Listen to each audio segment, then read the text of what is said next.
In this video, pag-uusapan natin ng risk management. Pero bago ang lahat, gusto ko munang batiin ng bawat isa ng Happy New Year.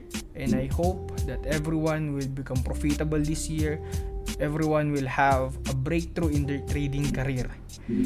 At yun, sige, going back sa ating topic na risk management. Ito kasi, minsan yung missing piece kung bakit hindi ka pa nagiging profitable. Okay? Ito yung missing piece. So, maganda naman yung strategy mo. Maganda naman yung win rate mo. Diba? Pero nga, itong risk management, dito tayo nagkakatalo. Kasi kahit sabihin mong manalo ka ng 10 beses na diretso, pero pag natalo ka naman, lahat ng yung napanalo mo, mawawala lang din sa isang trade. Okay? So, pag-usapan natin, simply, okay, yung mga rules ng risk management. Unang-una, maglagay kayo ng stop loss. Okay? Maglagay kayo ng stop loss. Maghanap kayo kung saan kayo maglalagay ng stop loss. It's either you base it sa market structure, okay? Or depende kung anong strategy yung gamit mo. Kung naka-indicator ka man. Now, number 2 na rule is risk 1 to 2% of the account. Okay? So, ito yung example natin. For example, ang account mo is $100. Okay? Ang i-risk mo lang is $2, di ba? Sobrang liit lang. So, ibig sabihin, kapag manalo ka, siguro nasa $4, $5, $6 yung kikitain mo. Okay? So, pag lumalaki naman yung account mo, lumalaki yung risk, okay? So, 20, that is the 2% ng $1,000. So, it's either mag-profit ka around $40, $50, or $60 per trade. Okay? Pag manalo ka. So, dito naman, it's either pag may $10,000 ka, pwede kang manalo ng around $600, okay, or $400 to $600 per trade. Okay? So, ganun siya. Ito yung, I think this is the universal na ruling when it comes to risk management, no? Na 1 is 2%. And of course, be consistent. Be consistent dito. Okay? So, pag may trading history ka, dapat makikita mo na every time na matatalo ka, nasa around $2 to $3 or $1 yung mga losses na nakikita sa trade history mo. Kasi kung yung trade history mo, makikita mo yung stop loss mo is 2, 5, 10, 7, 16, 20. Okay, hindi consistent yung natatalo sa'yo, wala na. Bagsak na agad sa risk management yon. So, always consistent kapag nagtitrade ka, dapat $2 lagi. Regardless, okay? Regardless kung gaano kalaki yung stop loss.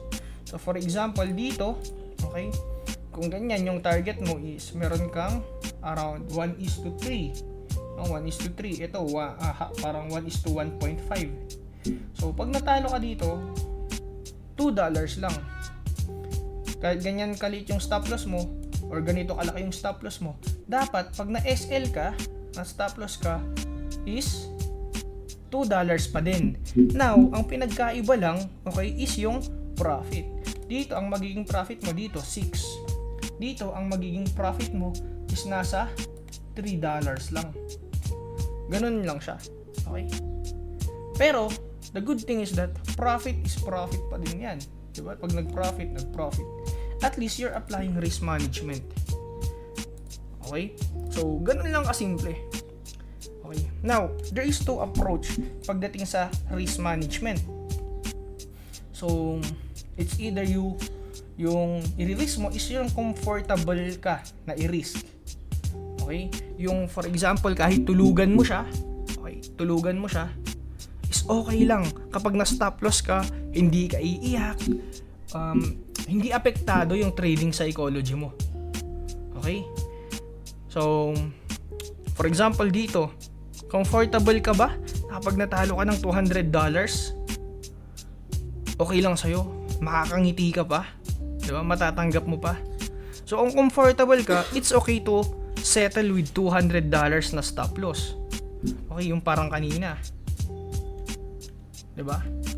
So okay lang ba sa'yo na kapag na stop loss ka, $200 yan? Okay lang ba sa'yo? Tapos manalo ka is $600 naman, dito $300. Okay lang ba sa'yo yun?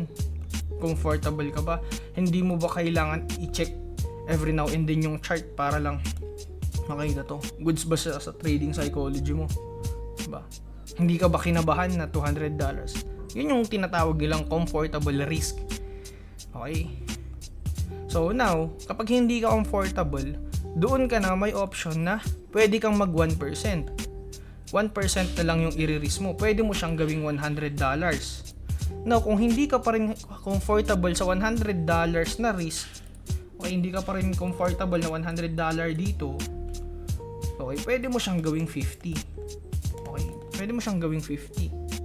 Nga lang, mag-iiba yung profit mo, bababa yung magiging profit. Magiging nasa around 150 na lang yung mapapanalo mo, which is okay pa rin, di ba? Na mag-gain ka ng $150 in one time. So, mayroon ka pa ring option. Ito lang talaga yung, kumbaga, universal na 1:2%, no? Universal lang talaga siya na approach when it comes to risk management.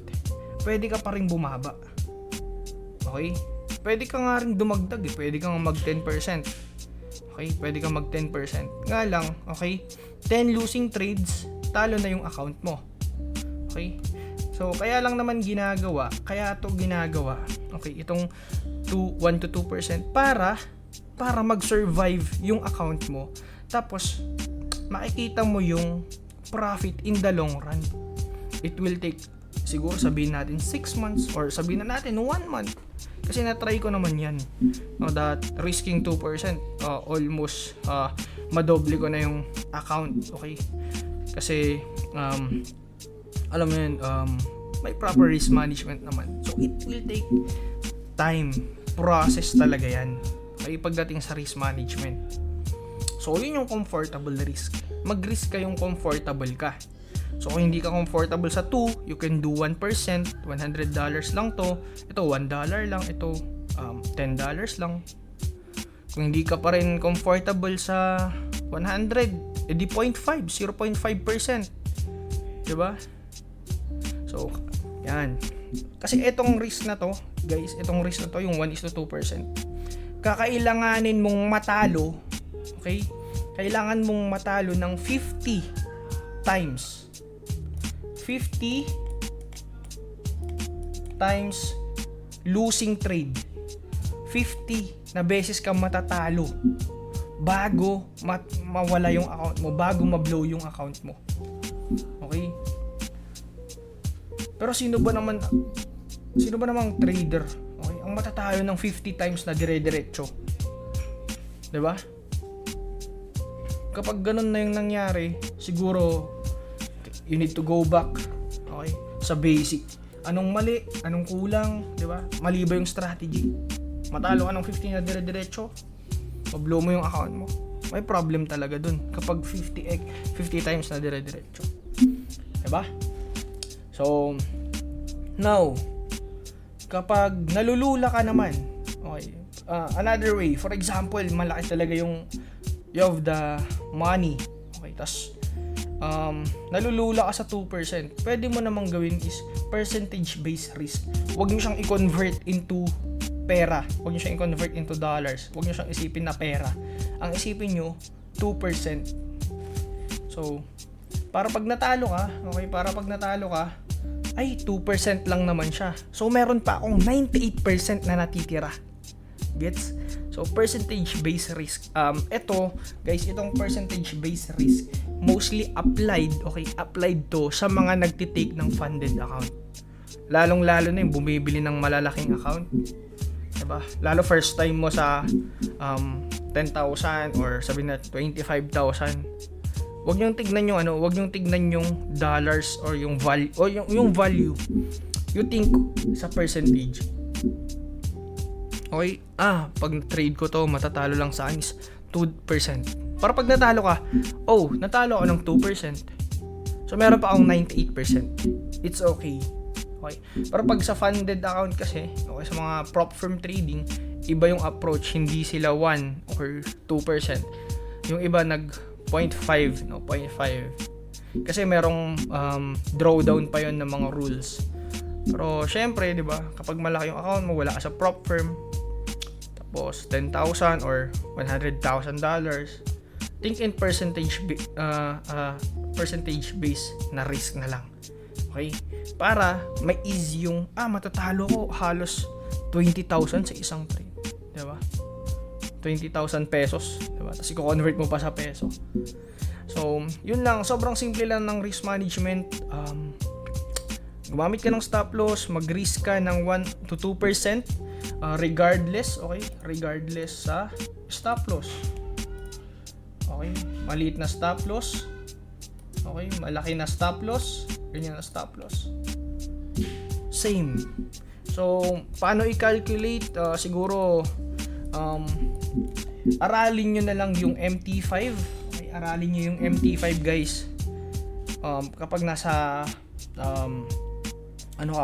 nasa forex ka, aralin yung MT5, makikita doon kung magkano yung matatalo sa'yo pag naglagay ka ng stop loss.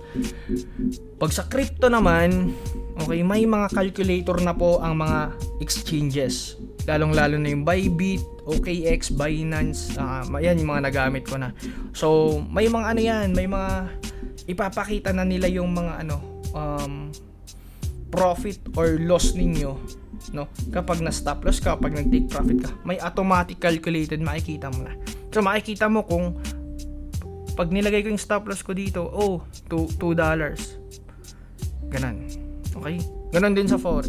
Now kapag $10 yung yung stop loss ko, pag dito kailangan $2 lang. So anong i-adjust mo? It's either sa forex i-adjust nyo yung lots. Sa crypto naman, i-adjust nyo yung leverage nyo or yung margin. Ganun lang siya. Okay? Ganun lang. Simple lang ang risk management. Pero ito nga yung pinakamahirap, no, na i-apply. Kasi nga, because of the fear, because of the greed, okay, ng mga traders, ng mga tao. Okay? So, pag okay na yung pag okay yung tawag dito, yung strategy mo, okay naman yung risk management mo, 'di ba?